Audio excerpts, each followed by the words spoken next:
Welcome back, fellow milk drinkers, to yet another Monday Milk Review. This week, we're going to be looking at Josh's Banoffee Choc Top. This is the last of 3 new flavors released by Oak simultaneously. Oak has since released yet another flavor on top of that, as well as the Dairy Farmers ones that I mentioned in the last episode. I'm going to be doing one of those 3 next. Why don't you let me know what you want to see? Just comment down below and I'll have a look. Let's get back into this flavored milk, Banoffee Choc Top. There is 4 flavors going on. 3? I can't count.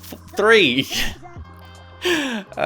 Okay, so we've got toffee, banana, and chocolate. That is 3, not 4. For clarification, there is not a 4th. I don't know what I'm talking about. This one I love because its exact flavor is in the name. Some of the others, they're a little bit misleading. I know what a s'more is, but the s'more just didn't really taste like a normal biscuit. It tasted like a cookie. So I don't know if that was meant to be its directional inspiration, cookie or cracker. I feel like it would have been nice to have a little bit more of a concrete understanding of what I was supposed to be feeling with that one. And the same goes for the apple crumble. The name is a little less indicative of what Welcome to the Crumble is, but you can kind of figure it out. Or is it just me? I don't know.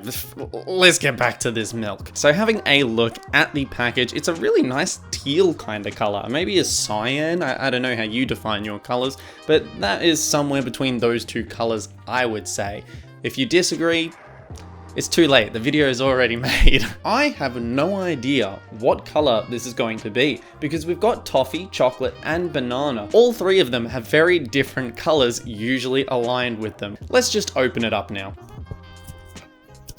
And most important of all is the initial sniff test. Wow. Oh, okay, yes.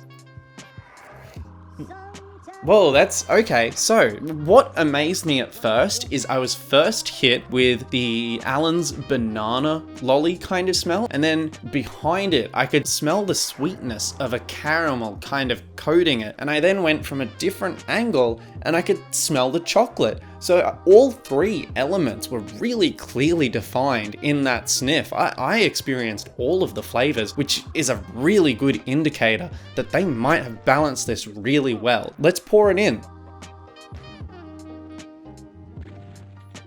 The color is a little bit disappointing. It's, you know, just kind of a brown color. Getting a smell from the glass.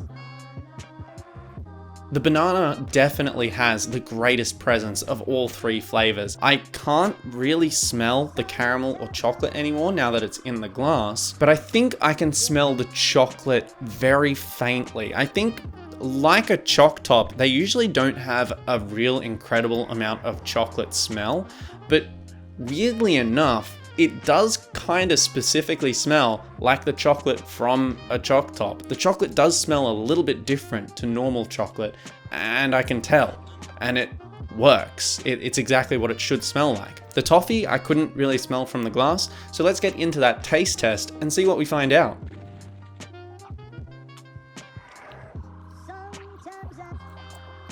There is a lot going on in there. So much is happening all at once. I've kind of taken back and a loss for words in how I would describe that. The banana presence is in there, but then it sort of starts to be drowned by all of these other flavors going on. They just kind of have joined together and have created a bit of a mess of flavors. I would almost describe the aftertaste a little bitter, like dark chocolate. So it's not as sweet as a milk chocolate, just slightly bitter. You know, I think as well, what's going on is the flavor that I'm tasting is a little bit like a banana chocolate. Like it doesn't taste like banana and chocolate and toffee. It tastes a bit like a banana chocolate and toffee. The 2 flavors are a little bit too mixed, and I'm not really able to pull out the banana per se. The banana seems a little bit lost within everything that's going on in this drink. I consider that a bit of a shame because I do really love banana. There's a taste that is really reminiscent to the aftertaste of a banana paddle pop. It's hard for me to separate at first, and it took me a while to notice it, but now that it's there, it's hard to ignore.